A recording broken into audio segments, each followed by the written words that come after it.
நண்பர்கள் அனைவருக்கும் வணக்கம். நான் தகப்பாண்டி பேசுகிறேன். நண்பர்களே, டிஎன் ஆல் டிரைவர் அசோசியேஷன் இப்போ என்ன தகவல் அப்படின்றத பார்த்தீங்கன்னா, நாம் ஏற்கனவே தெரியப்படுத்தியிருக்கோம். விழுப்புரம் ஆமுனி பேருந்து ஓட்டுநர்களை காரில் வந்த 8 பேர் சேர்ந்த கும்பல் தாக்குனாங்க. அது நம்ம நண்பர்கள் எல்லாருமே அந்த காணொலியை நாம் பார்த்துருப்போம். இது நண்பர்கள் எல்லாருக்கும் தெரிந்த விஷயம். இப்போ அதை பற்றின பதிவுகள் நான் ஏற்கனவே தெரியப்படுத்தியிருந்தேன். நல்லா ரீச் ஆகி ஏகப்பட்ட கொந்தளிப்புகள் வந்தது. எதுக்காக அப்படின்னா, தாக்கிய நபர்கள் மீது நடவடிக்கை எடுக்கணும் அப்படின்ற கோரிக்கைகளை முன் வச்சு ஏகப்பட்ட நபர்கள் அவங்களுடைய ஃபேஸ்புக் மற்ற எல்லா பக்கங்கள்லையும் தகவலை தெரியப்படுத்திட்டு இருந்தாங்க.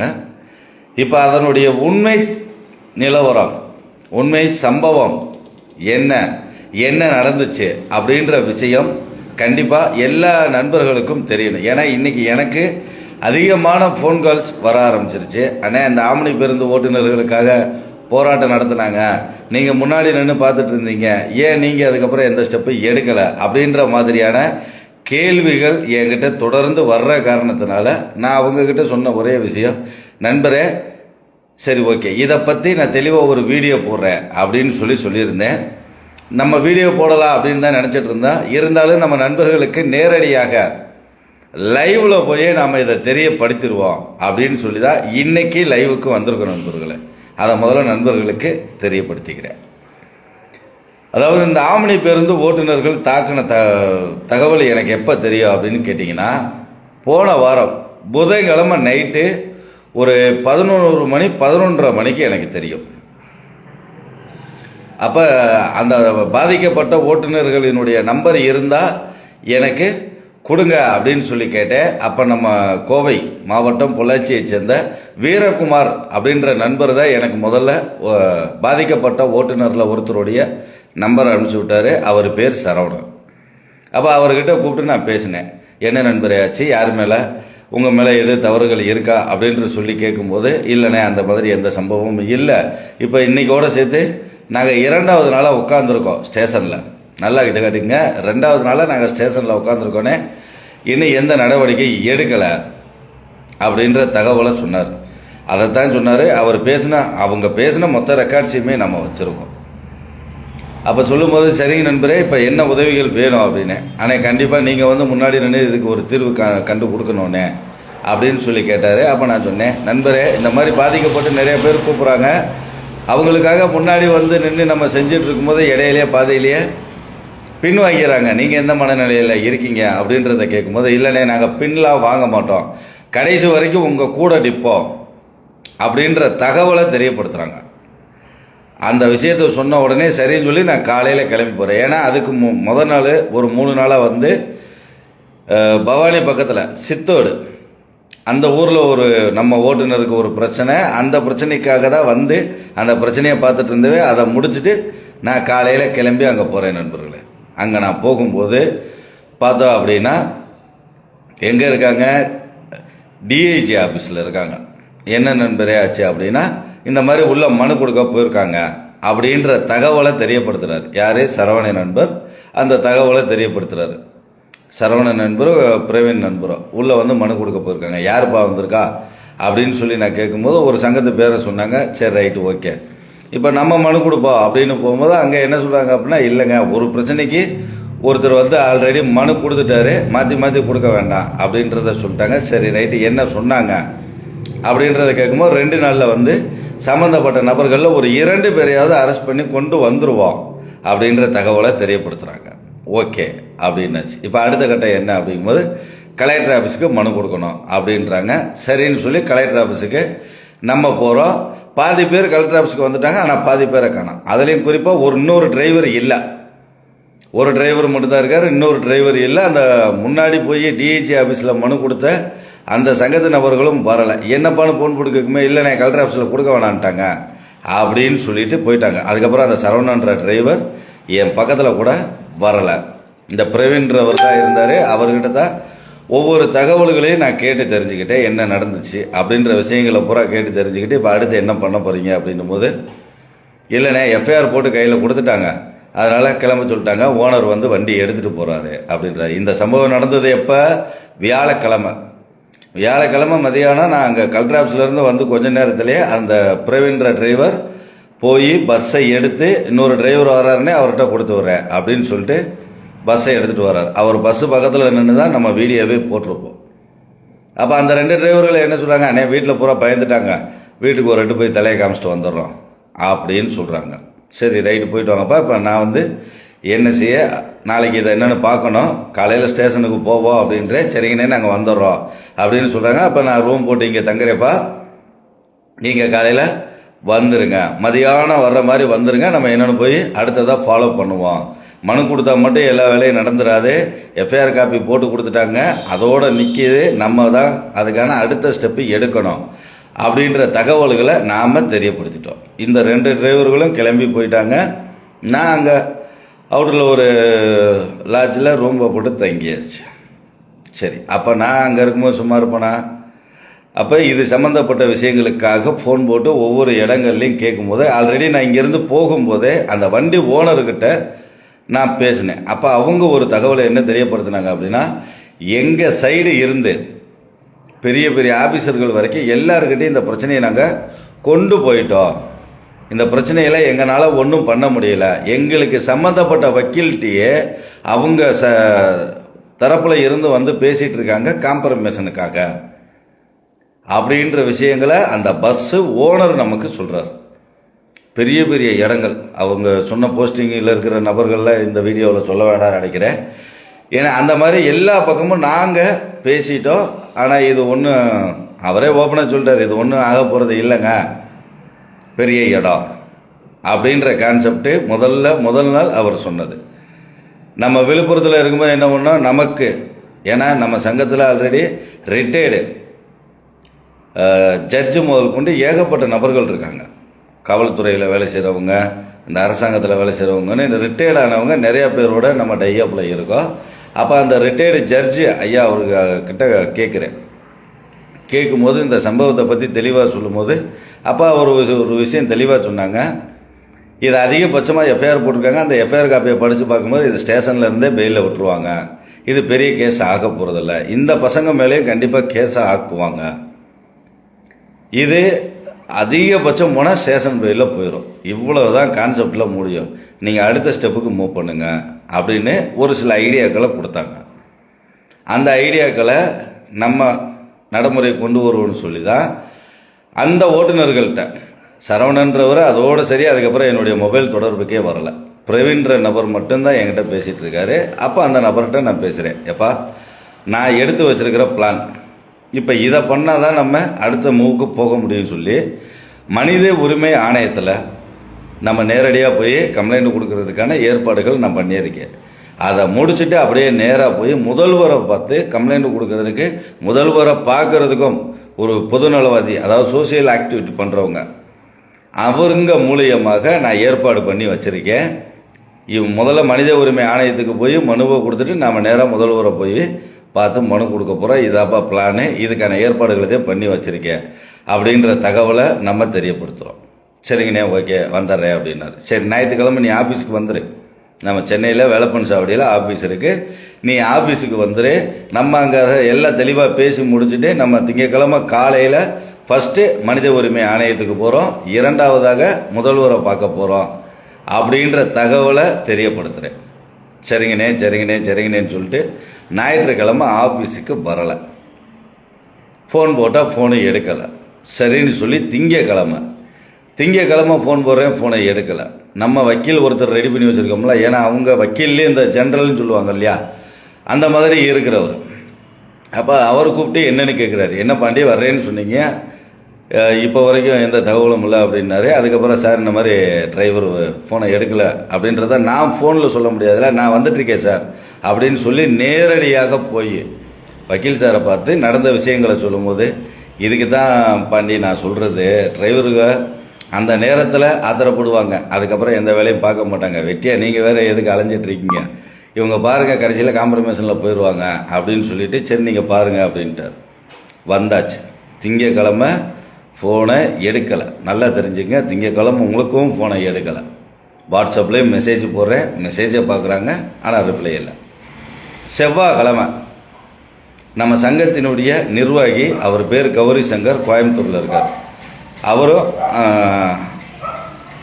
இந்த ஆம்னி பேருந்து ஓட்டுநர்கள் கூட நட்பில் இருக்கிறவர். அவரும் அன்றைக்கி நைட்டு நமக்கு தகவல் தெரியப்படுத்தினார். அதன் அடிப்படையில் தான் வந்தேன். அப்போ அவருக்கு தொடர்பு கொண்டு இந்த மாதிரி டிரைவர்கள் 2 பேருமே ஃபோனை எடுக்கல. பிரவீன் மட்டும்தான் டச்சப்பில் இருந்தார். இப்போ பிரவீனும் டச்சில் இல்லை.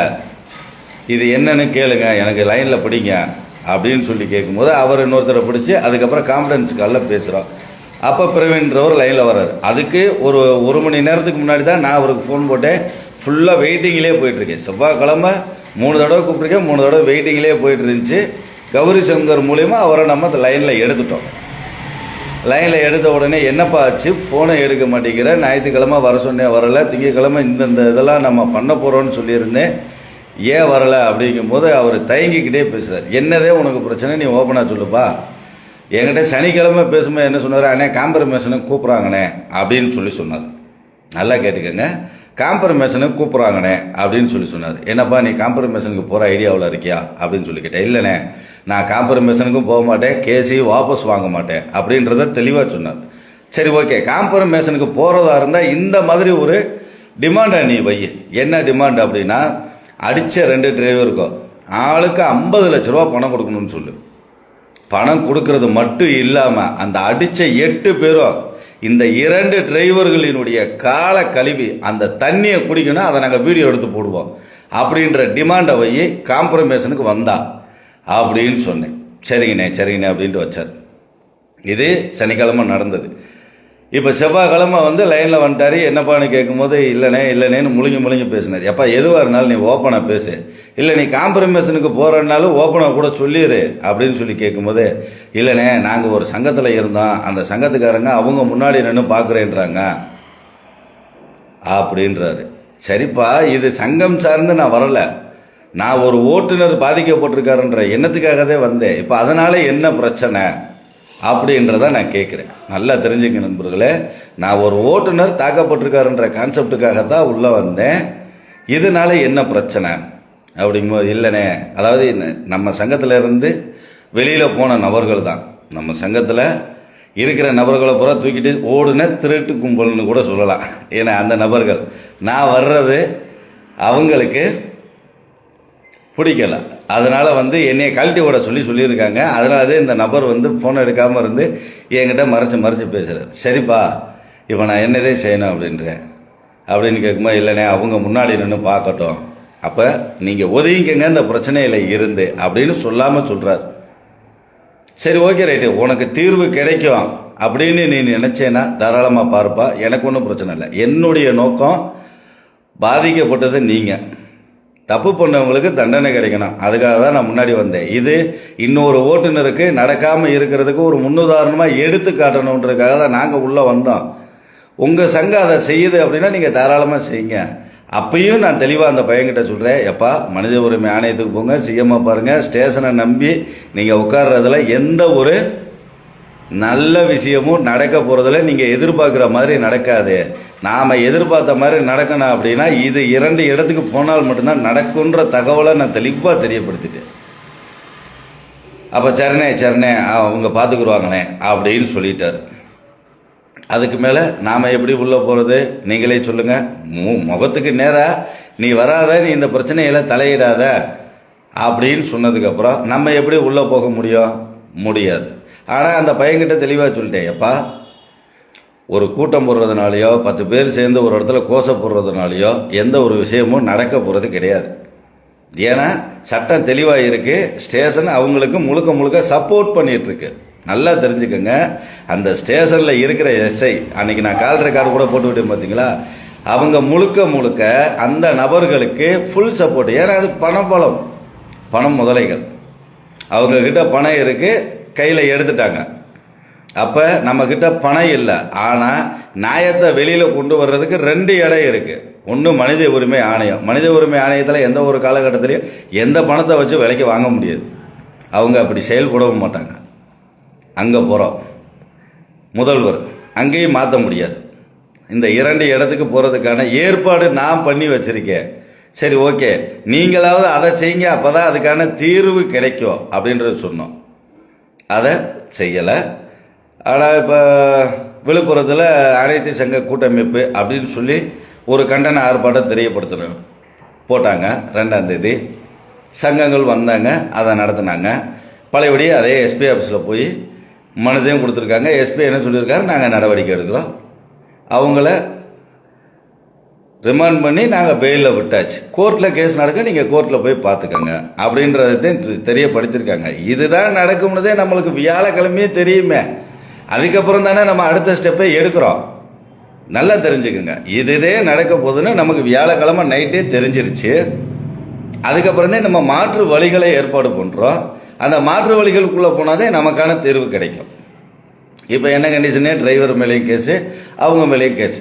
அவங்க வெளியில தான் இருப்பாங்க, உள்ளேலாம் போக மாட்டாங்க. ஜெயிலுக்குள்ளே போகிறதுக்குலாம் வழி இல்லை. ஏன்னா அந்த மாதிரி தான் கேஸ் போட்டிருக்காங்க. இதுதான் விழுப்புரத்தில் ஆம்னி பேருந்துகளுக்கு ஓட்டுநர்களுக்கு நடந்த சம்பவம். என்னுடைய பார்வையில் நான் பார்த்தது.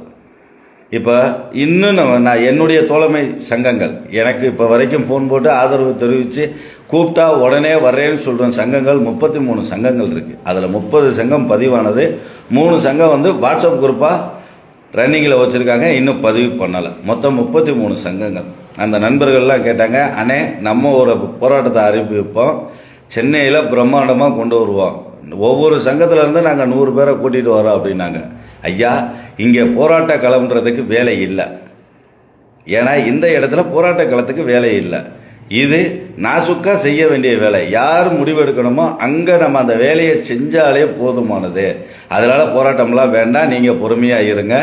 இதற்கான தீர்வு இதுதான். இவங்க மாற்று பாதையில் போயிட்டு இருக்காங்க, அதனால் அவங்க ஏதோ ஒரு முடிவு பண்ணியிருக்காங்க, அதனால் அவங்க பண்ணுறதை பண்ணட்டும் அப்படின்ற தகவலை சொல்லி தான் நாம் ஒதுங்கி நின்னது நண்பர்களே. இதுதான் விழுப்புரம் ஆம்னி பேருந்து விஷயத்தில் நடந்த சம்பவம். இதுக்கு அடுத்து நான் என்ன ஸ்டெப்பு எடுக்கணும்னு சொல்கிறீங்க? முகத்துக்கு நேராக நீ ஒதுங்கிக்க அப்படின்னு சொல்லி சொன்னதுக்கப்புறம் நம்ம ஏதாவது நடவடிக்கை எடுக்க முடியுமா? சொல்லுங்கள், முடியாது. இந்த காரணத்துக்காக தான் அன்னைக்கு நடந்த அந்த கண்டன ஆர்ப்பாட்டத்தில் நான் கலந்துக்கிறல. கண்டன ஆர்ப்பாட்டம் நடத்தினோம், அது வந்து ஒரு நாள் நியூஸு மட்டும்தான். ஒரு வீடியோ எடுத்து நம்ம ஃபேஸ்புக், இன்ஸ்டாகிராம், யூடியூப்பில் போட்டு பப்ளிசிட்டி தேடிக்கிறலாமே ஒழிய அதனால் என்ன நடந்துச்சு யோசிச்சு பாருங்க. இப்போ உடனே அந்த சம்மந்தப்பட்ட நபர்கள்லாம் கொண்டு வந்து பழையபடியை ரிமாண்ட் பண்ணி ஜெயிலுக்கு அனுப்பிச்சிட்டாங்களா? கிடையாது. அவங்க ஒரே இடத்துல கேஸ் போட்டிருக்கோம், அவங்க பெயிலில் போயிட்டாங்க. கோர்ட்டில் கேஸ் நடக்க நீங்கள் அதை ஃபாலோ பண்ணிக்கோங்க, வேலை முடிஞ்சு போச்சு. ஒரு எஸ்பி அதைத்தான் செய்வார், வேறு என்ன செய்வாங்க? அந்த எஸ்ஐ பேசுனதுக்கு இப்போ வரைக்கும் இதெல்லாம் கட் பண்ணி நீங்கள் கொண்டு வந்திருக்கலாம்னு சொல்லி சொன்னதாக வீடியோவில் பார்த்து தான் நானும் தெரிஞ்சுக்கிட்டேன். அந்த எஸ்ஐகிட்ட பேசுனா முழு ரெக்கார்டுமே இருக்குது, ஆனால் அவர் மேலே எந்த நடவடிக்கையும் எடுக்கலை. அப்படின்றப்ப இந்த நடவடிக்கை எடுக்க சொல்லி யாருக்கிட்ட கொண்டு போகிறது? எடுக்கணும்னு முடிவு பண்ணுறவங்க ஒரு தகவல் தெரிஞ்ச உடனே அதுக்கான ஆக்ஷனை எடுப்பாங்க. ஆனால் இங்கே எடுக்கக்கூடாதுன்ற முடிவுக்கு வந்துட்டாங்க. ஏன்னா பஸ்ஸு ஓனரு உளவுத்துறையில் இருக்கிற டிஐஜி வரைக்கும் பேசுனதை என்கிட்ட சொன்னாங்க. அப்படி இருக்கும்போது அவ்வளவு தூரம் பொறுப்பில் இருக்கிற நபர்கள்ட்டே பேசி இங்கே ஒரு வேலையை ஆகலை அப்படின்னால் அப்புறம் அவங்க எவ்வளவு தூரம் பலம் படைத்தவங்கன்றது நமக்கு தெரியுதில்ல. அதை யோசிச்சு பாருங்க. அப்போ இவங்க அட்டாக் பண்ண முடியாத இடம் யாரு? இவங்க விலைக்கு வாங்க முடியாத யாரு? இவங்களுக்கு சப்போர்ட் பண்ணாத இடம் எங்கே இருக்குது? அது 2 இடம் மட்டும்தான். மனித உரிமை ஆணையம், முதல்வர். நேரடியாக முதல்வரை பார்த்து மனு கொடுத்தோம்னா இதற்கான தீர்வு கிடைக்கும். ஏன் முதல்வர்னு சொல்கிறோம்னா காவல்துறை மந்திரி அவர் தான். அப்போ அவங்க முன்னாடி நின்று அதை பார்க்கும்போது தான் இதற்கான தீர்வு, மாற்று ஏற்பாடுகள் நடக்கும். இப்போ புதுசாக இன்னைக்கு லேட்டஸ்ட்டாக ஒரு தகவல் வந்துட்டுருக்கு. என்ன அப்படின்னா, பாதிக்கப்பட்ட நபர்கள் சைடு இருந்து ஒருத்தர் மற்றவங்ககிட்ட பேசிகிட்டு இருக்காங்க. அதனுடைய கால் ரெக்கார்டு எனக்கு வந்துச்சு. அதில் என்ன சொல்கிறாங்கன்னா, ஆம்னி பேருந்து விஷயத்தில் நடந்த சம்பவம் உங்களுக்கு முழுமையாக தெரியுமா? அந்த பேருந்து ஓட்டுநர் அந்த காரை இடித்தார், இடித்ததுனால தான் இந்த பிரச்சனையே ஆரம்பிச்சிச்சு, காருக்குள்ளே லேடிஸ் இருந்தாங்க அப்படின்னு சொல்லி அவர் ஒரு யூகத்தை கிளப்பி கற்பனை விஷயங்களை பரப்பிட்டு இருக்காங்க. ஏன்னா இதெல்லாம் கேஸை உடைக்கிறதுக்கான வழிகள். இது அவங்களுக்கு கைவந்த கலை. நம்ம எம்படி சினிமாவில் பார்த்துட்டு இருப்போம், பணபலம் படைத்தவங்க என்னென்ன பண்ணுவாங்கன்னு. அப்போ சூட்டோட சூடாக அதுக்கான வேலைகளை அப்பப்போ பார்த்துருந்தா அப்படின்னாதே இதற்கான தீர்வும் கிடைச்சிருக்கும். இதற்கான தீர்வு இனி எப்போ கிடைக்கிது, எப்போ கோர்ட்டில் இருந்து ஆர்டர் வருது, என்ன தண்டனை கொடுக்குறாங்கன்னு கூட இனி நம்மளுக்கெல்லாம் தெரிய போகிறது கிடையாது. இதுதான் நிதர்சனமான உண்மை. என்ன சொல்கிறது, நம்ம சங்கத்தில் உறுப்பினராக இருந்த நபரே ஒரு பிரச்சனைக்கு நம்ம முன்னாடி நின்று எல்லா வேலையிலும் பார்க்கும்போது கடைசியில் அவங்க கூட்டு மிரட்டினாங்கன்னு சொல்லி வாபஸ் வாங்கிட்டு போனவர். இப்போ இவர் நம்ம சங்கத்திலே இல்லை, ஒரு ஓட்டுநராக தாக்கப்பட்ட நபருக்காக முன்னாடி போனால் இப்போ அவர் நேரடியாக பின்வாங்கிட்டாரு நம்மக்கிட்ட சொல்லி அவங்க சங்கம் பார்த்துக்கிறேன்னு சொல்லி. அப்போ அவங்க சங்கம் பார்க்கும்போது நம்ம என்ன செய்ய முடியும்? இப்படித்தான் ஓட்டுநர்களினுடைய ஒற்றுமை அப்படின்றது உடையிறது. சங்கங்களினுடைய கூட்டமைப்பு அப்படின்றது இல்லாததுனால தான் இன்னைக்கு ஓட்டுநர்களுக்கு நடக்க வேண்டிய எந்த விஷயமும் நடக்கலை. எல்லாமே பிரிஞ்சு பிரிஞ்சு பிரிஞ்சு பாதி பாதியாக கிடைக்கிறதுனால மற்றவங்க ஈஸியாக நம்மளை கபடி விளையாண்டுட்டு போயிட்டு இருக்காங்க. நம்ம இனத்திற்கான வளர்ச்சி வராததுக்கு காரணம் இதுதான். நம்மளேதே, வேற யாரும் கிடையாது. நம்ம தான் நமக்கான எதிரியவும், நம்ம தான் நமக்கான நண்பனும் கூட. ஆனால் அதை சரியாக புரிஞ்சுக்கிறவங்களால மட்டும்தான் இனி வரும் காலத்தில் ஓட்டுநர்களினுடைய பிரச்சனைக்கான தீர்வை தெளிவாக கொண்டு வந்து நம்ம இனத்துக்கான வளர்ச்சிக்கான அடுத்த கட்ட பணிகளை செய்ய முடியும் நண்பர்களே. இப்போ விழுப்புரம் மேட்டருக்கான தெளிவான ரீசன் உங்களுக்கு தெரிஞ்சிருக்கும்னு நினைக்கிறேன். இதை நான் வாய் திறந்து பேசக்கூடாதுன்ற மைண்ட் செட்டில் தான் இருந்தும் வேறு வழியில் மாற்றுக்கட்டில் 2 நாட்களாக ஃபோனு. என்னங்கண்ணே நீங்கள் வந்து எல்லாமே எடுத்து பார்த்தீங்க, நீங்கள் வீடியோ போட்டுது, உங்கள் வீடியோவே ஒரு 15-16 லட்சம் பேர் பார்த்துருந்தாங்க. அப்படி முன்னாடி நின்று எல்லாருக்கும் இந்த பிரச்சனையை நீங்கள் தெரியப்படுத்தி நீங்கள் எல்லாத்துக்கும் கிளம்பி வாங்க, ஒவ்வொரு சங்கமும் கிளம்பி வாங்கன்னு ஆக்ரோஷமாக வீடியோலாம் போட்டிருந்தீங்க. அவ்வளோ தூரம் இறங்கி செஞ்சுட்டு எதுக்காக நீங்கள் சைலண்ட் ஆகிட்டீங்க அப்படின்னு சொல்லி ஒவ்வொரு நண்பர்கள்ட்ட இருந்து வர்ற ஃபோன் கால்ஸ் நம்மளால் தாங்க முடியலை. ஒவ்வொருத்தருக்கும் பதில் ஓயாமல் இதையே நான் சொல்லிகிட்டே இருக்க முடியல. அதனால தான் நான் லைவ்லேயே ஒரு வீடியோவை போட்டு நம்ம நண்பர்கள் எல்லாருக்குமே தெரியப்படுத்திடலாம் அப்படின்னு சொல்லி தெரியப்படுத்தினது நண்பர்களே. இப்போ ஒரு சம்பவம் கூட வந்திருக்கு. சரி, அதை பற்றின தகவல்களை நான் அடுத்து உங்களுக்கு தெரியப்படுத்துகிறேன். இந்த மாதிரி ஏகப்பட்ட விஷயங்கள் நமக்கு தெரியாமே நடந்துட்டு தான் இருக்கு. ஒவ்வொரு நாளும் ஒவ்வொரு இடத்துலையும் ஓட்டுநர்கள் தாக்கப்பட்டுட்டு தான் இருக்கும். அப்போ இதுக்கான முதல் விஷயமா சங்கங்கள் வைத்து நடத்தக்கூடிய நிர்வாகிகள் அனைவரும் என்ன செய்யணும், நாம் பூரா என்ன செய்ய போகிறோம் அப்படின்ற கேள்வி என்கிட்ட இருக்கு. என்கிட்ட அதற்கான விடையும் இருக்கு. என்ன செய்யணும், என்ன செஞ்சால் இதற்கான மாற்று ஏற்பாடுகள் கிடைக்கும். நான் ஒவ்வொரு வீடியோவிலையும் அந்த தகவல்களை தெரியப்படுத்திக்கிட்டு தான் இருக்கேன். ஓட்டுநர்களை தாக்கும் நபர்கள் மீது நான் பெயிலபிள் கொலை வழக்கு பதிவு செய்யணும். இந்த சட்டத்தை கொண்டு வந்தாங்க அப்படின்னா கண்டிப்பான முறையில் ஓட்டுநர்கள் தாக்கப்படுறது நிற்கும். அப்படி இல்லையா, ஓட்டுநர்களுக்கு தற்காப்புக்கு ஆயுதம் கொடுக்கணும். இன்னைக்கு பஞ்சாப் சிங்கு கிட்ட போய் யாராவது ஒரு ஆள் வாலாட்ட சொல்லுங்க பார்ப்போம், முடியவே முடியாது. அவங்கள பார்த்தாலே தெரிச்சு ஓடுவாங்க. காரணம் என்ன, அவங்கள பாதுகாத்துக்கிறதுக்காக வச்சிருக்கிற ஆயுதம். சாதாரணமாக எடுத்த உடனேலாம் அவங்க எடுக்க மாட்டாங்க. அவங்க மேலே கை வச்சா மட்டும்தான் அந்த ஆயுதத்தை எடுப்பாங்க. அந்த மாதிரியான ஒரு நிலைமைக்கு நமக்கு வாய்ப்பு கிடைக்கணும். அதை அரசாங்கம் செஞ்சு கொடுக்கணும்.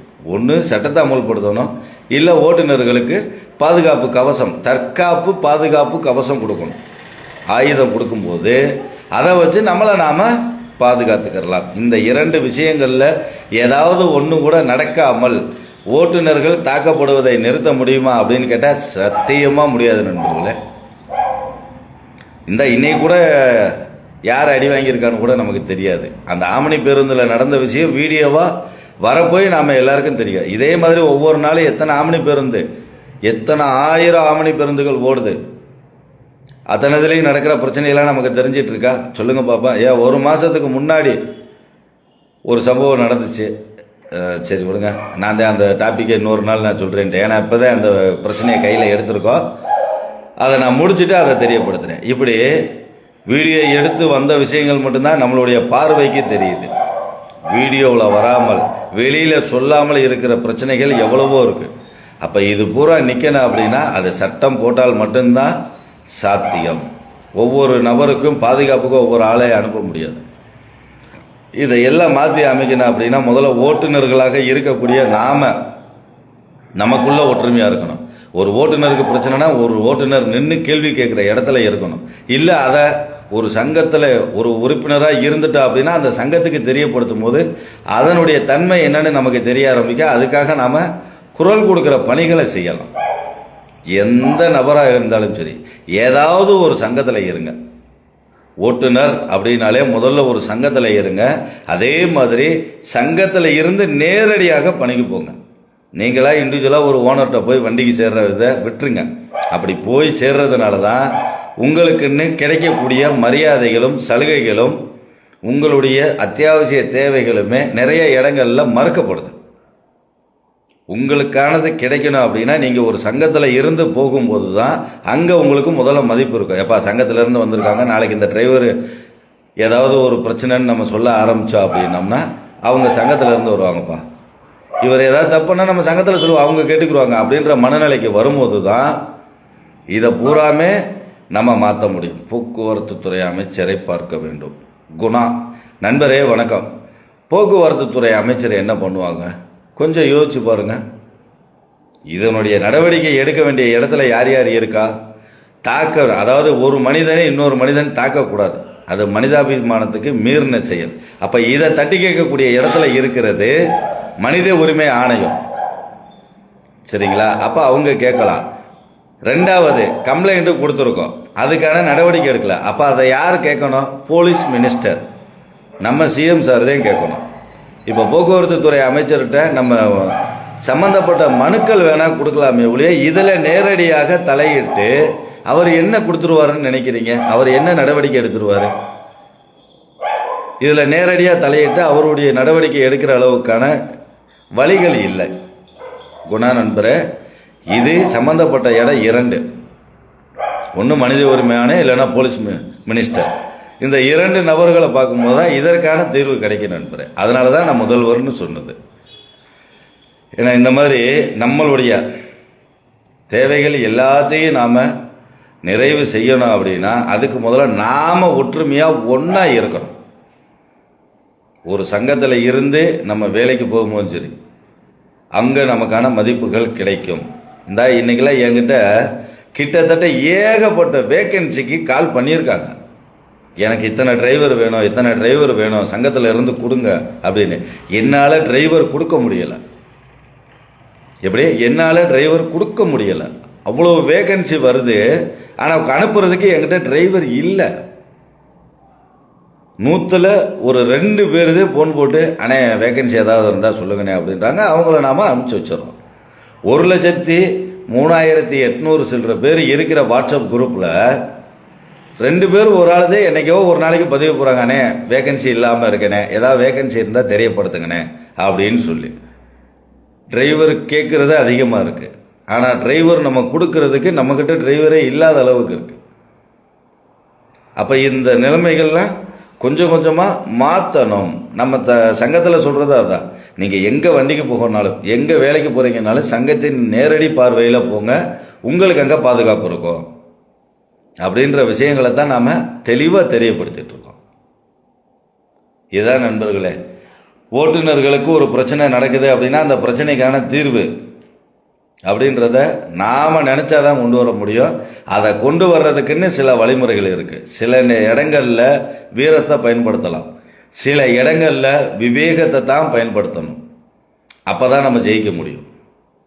நம்ம நிற்கிறது போர்க்களம். போர்க்களத்தில் வெற்றி நமக்கு கிடைக்கணும் அப்படின்னா வெற்றி கிடைக்கிறதுக்கு வீரம் மட்டுமே பத்தாது, விவேகத்தையும் பயன்படுத்தணும். என்ன போட்டிருக்காரு சங்கர் எஸ்பிஎஸ், அவன் எத்தனை வண்டியை அனுப்பிவிட்டு கேட்டு வந்தவன தேவர் டோட்டல் கண்டால்